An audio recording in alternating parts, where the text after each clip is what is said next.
ডাকসু আমাকে আমন্ত্রণ জানিয়েছে, আমি বেশ আপ্লুত হয়েছি। অনেকে দু একজন হয়তো আমাকে বলেছেন যে এখানে তো অন্যরা এখন দায়িত্ব পালন করছেন। আমি বললাম যে করুক, কিন্তু ডাকসু একটা মর্যাদাশালী প্রতিষ্ঠান, এখানে যেই থাকুক না কেন তারা যখন আমাকে বলেছেন, আমি সেখানে গিয়ে আমার যে চিন্তা, আমার যে ভাবনা, তার যতটুকু সম্ভব আমি সেটা তুলে ধরার চেষ্টা করব।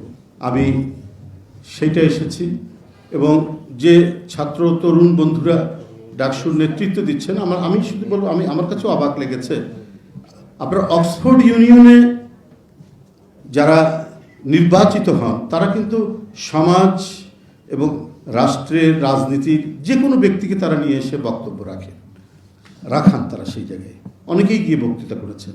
কিছুদিন আগে ভারতের বুদ্ধিজীবী এবং রাজনীতিবিদ শশী থারুরকে নিয়ে যে বক্তৃতা করেছিলেন সেখানে, এবং শশী থারুর সেই অক্সফোর্ড ইউনিয়নের বক্তৃতায় ব্রিটিশ 200 বছর কি অন্যায়গুলো করেছে খুব সুন্দরভাবে সেখানে বর্ণনা দিয়েছে। এটাই হচ্ছে ডেমোক্রেটিক নর্মস। আজকে যে গণতন্ত্রের জন্য লড়াই, যেখানে মুগ্ধ পানি লাগবে পানি, যেখানে আবু সাইদ তার শার্টের বোতাম খুলে দাঁড়িয়ে গিয়ে তপ্ত বুলেট বরণ করলো, যেখানে ওয়াসিম আকরাম সে তার জীবন উৎসর্গ করলো, যেখানে আহনাব এবং সবাই, সেটা তো হচ্ছে একটা পরিবেশ নিশ্চিত করা, গণতান্ত্রিক পরিবেশ। বিশ্ববিদ্যালয় বাংলাদেশের সর্বোচ্চ আলমা ম্যাটার, এইখানে নির্ভয় মানুষ যাবে।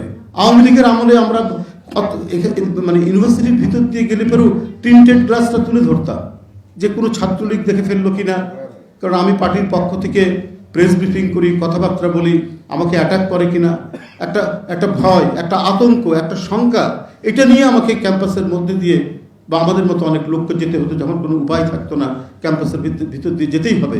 তো সেই সময় আমাদের এই ভয় ভীতিগুলো কাজ করেছে। 5ই আগস্টের পর থেকে কিন্তু আর করেনি। ডাকসু যারা এসেছেন, আমি তাদের কাছে আশা করব এবং আমি মনে করি সেই নিঃশঙ্ক বিশ্ববিদ্যালয় তারা গড়ে তুলবেন। হতে পারে তার রাজনৈতিক মতামত যাই থাকুক না কেন, সে যে চিন্তারই লোক হোক না কেন, এই যে সামগ্রিক একটি অর্জন, কমপক্ষে আমরা ন্যূনতম একটা জায়গায় তো আমরা একসাথে দাঁড়িয়েছিলাম। গণতন্ত্র ফেরত চায়, যেটা শেখ হাসিনা তালাবন্ধ করে দিয়েছিলেন, সেই অর্গল ভেঙে গণতন্ত্রের কিছুটা মুক্ত বাতাস আমরা পাচ্ছি। হ্যাঁ, ওপেন ডিসকাশন হবে। আমি আপনার বিরুদ্ধে বলবো, আপনি আমার বিরুদ্ধে বলবেন, তারপর আমরা চা খাবো একই টেবিলে। এটাই তো হচ্ছে ডেমোক্রেসির বিউটি।